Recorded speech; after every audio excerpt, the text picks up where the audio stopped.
Je n'avais jamais réalisé jusqu'au bout que la construction d'une piscine familiale se déroulait de cette manière. Quelles sont les conditions pour bâtir sa propre piscine?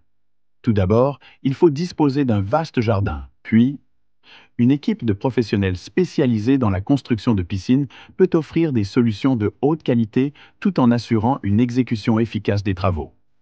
Certes, le coût représente un investissement considérable, mais celui-ci ne se limite pas uniquement à l'aspect financier. Pour la propriétaire d'un jardin aussi spacieux, une seule préoccupation compte: que sa piscine dépasse en taille celle de ses voisins.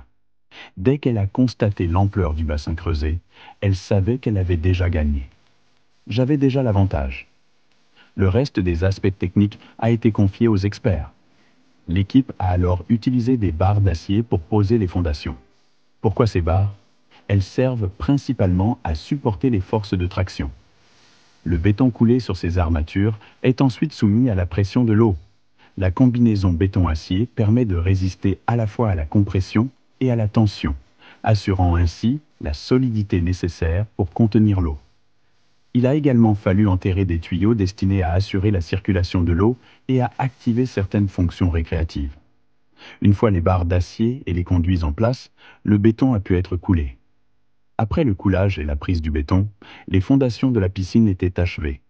À ce stade, on peut poser des carreaux pour embellir le bassin et délimiter les différentes zones fonctionnelles, tout en travaillant sur les abords de la piscine. Parallèlement, le terrain a été renforcé pour créer une base solide pour la voie d'accès reliant la piscine à la maison. Cette étape prévient l'érosion du sol et facilite l'ensemble de la construction. Une fois les travaux de fondation et de pavage terminés, on a appliqué un revêtement pulvérisé sur la structure en béton de la piscine. Ce revêtement, à la fois imperméable et esthétique, évite le fastidieux travail de pose de carrelage. Il ne restait plus qu'à remplir la piscine d'eau. Remplir un bassin de cette envergure n'est pas une mince affaire.